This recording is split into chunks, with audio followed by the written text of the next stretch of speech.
Hey everybody, Scoutcrafter here again, midweek Wednesday, and it's a hot one. We're going through a little bit of the last heat wave before the end of summer, and so I'm going to make it a quick one today. I don't want to be down here too long. You know how it is when it gets real hot in the shop, you get kind of lazy. I'd much rather have it a little on the cooler side, but last night I went for my poor man's flea market walk, and I got to tell you, it was hopping last night. There was a lot of good stuff out there, and had a good time, and I filmed some of it. So let's take a look of what I filmed last night, and then I'll show you what I picked up. This is my favorite house where I found that cast iron planter and some other things here, and they're cleaning out an attic or something. Look at this, the whole box of old recipes and paperwork and stuff. There's another box, a little container of nails. I'll be taking that. Couple jack stands, looks like underneath we got some gold there. And here was a couple blocks away, and it's funny, this is a hose cart reel. And these things don't go cheap, but this one here is a little different than the usual ones you see, but it's well made. And I said, if you take that reel off, that'd be a great cart to carry around at the flea market or something to drag behind you, because it's got those soft wheels. And then you see a lot of furniture being thrown out, things like that, end tables and, all kinds of different knickknacks and whatnot. Of course, I don't take anything, but it's always interesting to see stuff that gets into the garbage that still looks like it's quite usable. And then there's always a lot of books and magazines and stuff like that, and that's always hard to see, especially, when there's really nothing wrong with them. Like here's a whole collection of some kind of these books, and there's some kid that probably would enjoy getting these and reading them, but what are you going to do, right? You can't take them. People don't donate stuff around here because there's no places that do that. And finally, this is only down from my block, but it was in front of this old-timer's house who I think passed away years ago, and they must be cleaning out his house. And some vintage golf clubs here. You could see here, they could tell they're vintage by the dust on them. But all kinds of stuff. Looks like, again, they're cleaning out either a garage or basement or stuff. Okay, so like I said, there was a lot of good stuff out, right? But what I picked up was this. This is what I picked up when I came back. I put on the ledge over there, and I'll show you piece by piece what it is. So let's get right to it right now. Okay, the first thing I picked up, this was a giveaway. It's one of these containers. I don't know if you've ever seen them. They're filled with all different shaped blocks. But there's a great, I don't know, a short video out there of this guy that has these blocks, and he's putting them into here, and this girl's freaking out. And I'll show you why, because he says, okay, here we have a square. Who knows where the square goes? And then the girl says, oh, it goes in the square. And he puts it in the square, and she's like all happy. And then he says, okay, now we have a long rectangle. Where does that go? And she's like, the long rectangle. And then all of a sudden he goes like this. Yes, that's right, the square. I'll put a link in the description. It's so funny because she freaks out. And he's like, okay, we have the circle. Where does the circle go? And she's like, oh, the circle goes in the circle. He's like, yes, right, the square. And he puts all these shapes, and he's like, now we have the arch. Where does the arch go? And she's like, oh, and again, he's like, you're right, the square. He puts everything in the square, and you got to, if you haven't seen it, it's pretty funny. I'll have a link in the description. You got to check that out. So that's why I picked this up. Okay, next up, these golf clubs. Now, I've found many of sacks of, actually, people throw away sets of golf clubs. I never pick them up. One time I did, and because they had unusual clubs in it. But years ago, I found a couple antique, when I say antique, like 100-year-old golf clubs. And there was a guy at work who's like, he used to do kind of semi-pro golf, semi-pro. And this guy went nuts over these golf clubs when I brought him in. Apparently, there's a big market for antique golf clubs, but these are vintage. And surprisingly, there's not a big market for vintage golf clubs. You'd think there would be. But this house that this came out of was a guy that we used to know as a kid. When he's only down the block from me. And there was a room, and this guy was like a golf pro. He was like a professional. And this came out of his house. So I don't know this and the maps. So I don't know what's going on with that. So I grabbed him because I said, apparently he was supposed to be big deal in the golf. So let me show you what these are. And these are drivers. Let me show you. Just like anything else, there's always a collector for something or other, but you can see the shape that these are in. And whenever you have a problem with oxidation or something like that, it's very easy to clean up, as you know. And the heads, you could see, they all look kind of dirty and stuff. Let me clean these up real quick and see if there's anything decent in here. Okay, we did a quick cleanup on these clubs. It brought back memories. You know, when I was a kid, right here in College Point, not far from where I live, there was a place called Golf City. And Golf City was a driving range, and they had a miniature putting course, you know, a miniature golf, we called it. And I know that some of you out in some of the suburban areas still have that. You know, here in the city, it's long gone, but what a great time we used to have at Golf City. And we used to go there. I remember even my dad, you know, and my mom and my sister, we would go there and have play a game of miniature golf, you know, and it was just, we got those little pencils and a scorecard, and you would go around. They had, like, you know, 8 holes, or I don't know, 9 holes maybe, and they had different obstacles that you had to hit the ball through, and windmills and all kinds of stuff, and everybody was always excited. It was a great time, like date night. If you were taking a girl out, it was a great place to go. And then they had the driving range where we would go drive, you know, balls, and they had one of the first automatic ball feeders in the country here, which is when you hit the ball, there was the tee was a little suction cup, a tube. And when you would hit the ball, the tube would drop below the deck, pick up a new ball, and bring it up. So, you know, it was just a fun night out. And the best part about being at the driving range was when the guy came out with the vehicle to pick up the balls. And then it was like everybody was aiming for that guy in the basket. It didn't matter your skill level, whatever your skill level was, that guy became the target. And they had him in a cage, you know, and everybody would aim for that guy. And I guess it's still the same. And it was funny because years ago they used to have people walk out there, and they had a cage, no vehicle. The guy would just put a cage around his head and walk out there to pick up balls. You know, that was before my time. Anyway. So here are the clubs. I miss Golf City. I miss that stuff. You know, I used to like that. You could see here, and it's so funny because I when I went on, I said, man, maybe some of these are worth something. There's not a big draw for a golf, and people that play golf have deep pockets, you know.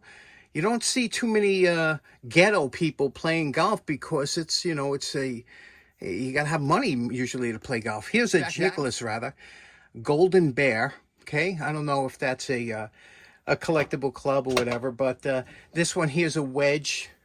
Okay, and again, I'm not a big golf guy, but this is a number 3 wedge. You would use this if you get in a sand trap or something, or loose soil. That would knock it out of there. And then these, again, these are drivers, wood drivers. This one here's a number 2, Wilson Strata. You know, they made them so nice, didn't they, with the inlay? This is like a phenolic or almost like a Delrin inlay with the hardwood. And some of these things were big money when they were so, you know, a new golf club was a big thing back in the 60s, and they would put new handles. They would get the right size for you. Here's another one, a number 3. And interesting, right? So I always wondered why these haven't taken off more. This one here is a carbon fiber shaft. There's some deep pockets in golf. I guess they all buy their own clubs, brand new, custom made. Some of you might remember one of my walks, I found a baseball bat. It was a Babe Ruth baseball bat, which were pretty rare. And they were going on eBay for a couple $100. And I remember this was thrown out in the garbage. I still got it upstairs. But I just liked it because it was a wood bat, you know. But anyway, this one here. You see what this is? I saw this and I said, what is that? I picked it up. It's heavy. I said, oh my goodness. I turned it around. I said, look at this. Pay dirt. What this is a from 1988, put out by the National Geographic Society, Close Up USA. Years ago, a long time ago, before the cell phone and GPS, we used to have maps and atlases, and we always had a glove compartment always had a map in it. Today, not so much. And let me tell you something, in a survival situation, two things really that should be added to everybody's kit, and that's a pair of bolt cutters, small ones, bolt cutters. I'll tell you why when we cover that. And also maps, because I can guarantee you in a real bad situation, your phone's not going to be working or something, or the battery's dead. You need to get from one area to another, and a map is, and it helps to know how to read it. But this one here, you can see it's a series about the United States here, and it has different maps, and it also has, look at this cool thing. See what this is? Let me show you. Now in the box, there's a bunch of different smaller maps, breaking it up into sections. This is one big map of the United States, but here, this little plastic scale, I had to put on a piece of white paper so you could see it. But let me show you this. Very interesting. You could see here, this corresponds, this scale corresponds to this big map. And you could place this little overlay on the map, and you could see how far at 55 miles an hour or at 45, how far it will take you to get certain places. So if I wanted to, let's say, go from Oklahoma to Arkansas, if I put this over here, it would tell me that it would take from point A to point B, it would take 5 hours. And so that's pretty good. A nice little scale like this to have. But this material that the maps are made of, it's not a regular paper. It's a very high quality, it almost feels like it's kind of vinyl type. So it's just a beautiful, this is a beautiful map of the U.S. And let me show you some of the others. Now in this box, besides having a book that shows you where on the maps or what map to look for, if you're looking destination-wise, it has this book in there. But it also has all these separate maps for different parts of the area. And always one thing you're finding, remember as a kid, you know, we used to have maps, like for example, this map here. This one is not part of the set, but this was a typical map you would get at a gas station or something like that, or you could buy or whatever. AAA usually gave them out for free.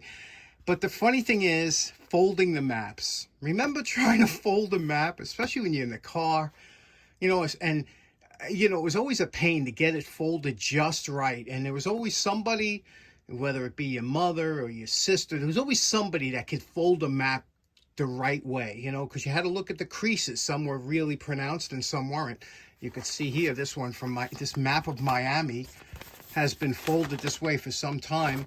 And, you know, to try and get it back the other way, to fold it correctly, it gets to be a little bit of a pain. But this is a nice set from 1988, this set was. They're still all over eBay for about 20 bucks. It's really a good set to have because roads really don't change as much as you would think they do. Next up, you remember last week we found this coffee can full of these masonry nails, right? Remember those? Well, again, same place. Next week, another box of nails. And look at these nails. These are a mix of, let me see, regular common nails. And looks like some long ones. Anyway, not terribly rusted. There's some other hardware in there. Pretty interesting. And some new packets, like here. Brass screws. Always amazed when people throw out brand new hardware or something. Another good find. Now, right? In that same bucket under the jack stands, I saw this sticking out, and I said, uh-oh. Ken would kill me if I passed this by. Check that out. A nice Dietz, Syracuse, New York, original globe. And it's a little giant lantern. Looks a little on the dirty side, but still got the wick. It doesn't look like, I don't know. You have to see, because sometimes you get a little pinhole, even though it don't look like it. Looks like maybe over here. You don't know sometimes if it's the rust. You got to fill it up with water first and try it out. But that's a good find. In one of those buckets was this pulley. Let me clean it up and talk about this. Here we go, all cleaned up and lubricated.